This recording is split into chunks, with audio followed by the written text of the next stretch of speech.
আশা করি সবাই ভালো আছেন। আজকে আমরা টিউটোরিয়াল নিয়ে হাজির হয়েছি।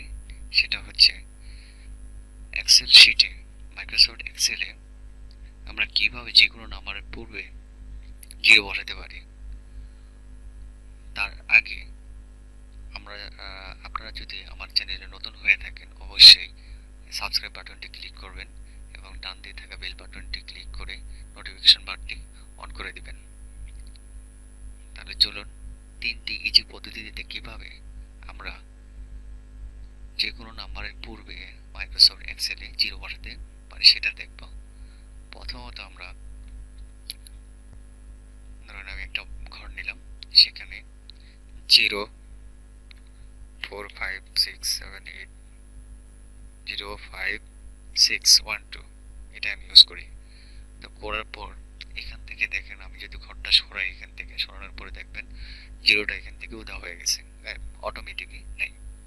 এখন আমরা অনেক সময় দেখা গেছে যে যে কোনো বিষয়ে কাজ করতে গেলে জিরোটা আমাদের সামনে রাখার প্রয়োজন হয়। সেক্ষেত্রে আমরা কি করব? তো জিরোটা খুবই দরকার হয়ে যায় তখন রাখাটা। তো সেক্ষেত্রে আমাদের কি করা উচিত? সরি,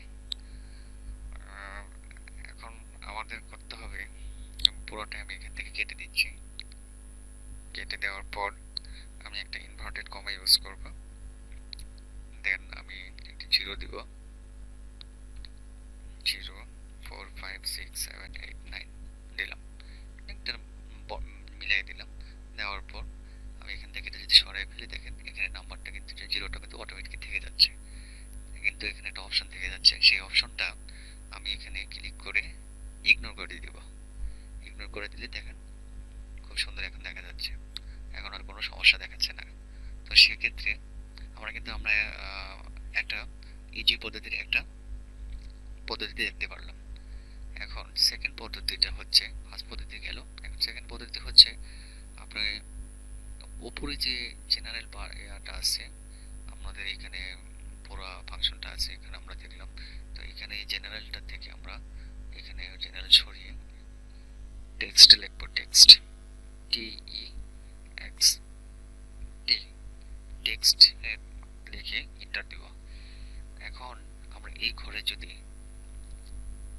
টেক্সট লেখার পর এখন এই ঘরে যদি আমরা জিরো দিই, 0 1 2 3 4, এখান থেকে যদি আমি এটাকে সরিয়ে ফেলি, জিরোটা কিন্তু থেকে যাচ্ছে। ইতিপূর্বে যখন আমরা 0 1 2 3 4 এটা থেকে সরাই, দেখেন জিরোটা কিন্তু নাই।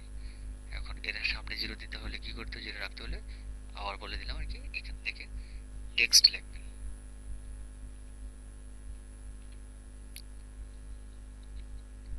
টেক্সট, এখন যদি এর সামনে আমি জিরো দিয়ে রাখি, জিরোটা থাকবে।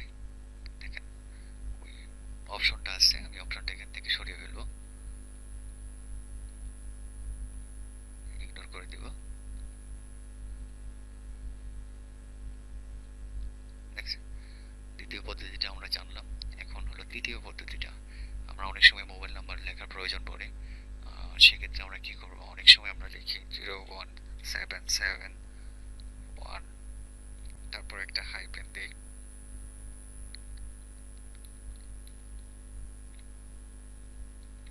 এই যে একটা নাম্বার এখান থেকে সরিয়ে ফেললাম। এখন কিন্তু জিরোটা থাকতেছে, এটা কিন্তু একটা ভালো পদ্ধতি না। এই পদ্ধতিটাকে আমরা নতুন আরেকটা পদ্ধতিতে শিখতে পারি। সেটা হচ্ছে আমি যে কটা ঘর আপনার প্রয়োজন হবে, যে কটা ঘরে আপনি ফোন নাম্বার ব্যবহার করবেন, সে কটা ঘর মার্ক করে নেবেন। যেমন আমি এই কটা ঘর মার্ক করে নিলাম, মার্ক করে নিয়ে উপরে আবার ওই চ্যানেলের কাছে চলে গেলাম। চলে যাওয়ার পরে এখান থেকে অ্যারো বাটনে ক্লিক করলাম, করার পরে নিয়ে চলে আসলাম ওর নাম্বার ফরম্যাটসে। ওর নাম্বার ফরম্যাটস থেকে কাস্টমসে চলে যাব। দেন আমি জেনারেলটা, এখানে জেনারেল থেকে আমি 11টা শূন্য দিব, 11টা জিরো দিব, 1 2 3 4 5 6 7 8 9 10 11, 11টা জিরো দিয়ে আমি এখানে ওকে করে দিব। ওকে করে দেওয়ার পর দেখেন আমি হাইফেন ছাড়া এখন নাম্বারগুলো লিখবো, 0 1 7 7 1 0 0 0 0 0। এখন দেখেন আমি এখান থেকে এটা সরিয়ে ফেললে নাম্বারটা কিন্তু ইজিলি ভাবে থেকে যাচ্ছে, কোনো সমস্যা হচ্ছে না। অনেক ভাইরা আছে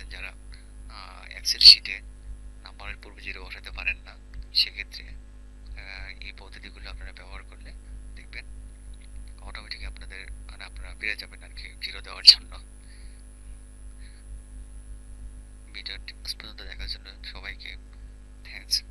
এ বলে আমি শেষ করছি আমার ভিডিও এখানে। আল্লাহ হাফিজ।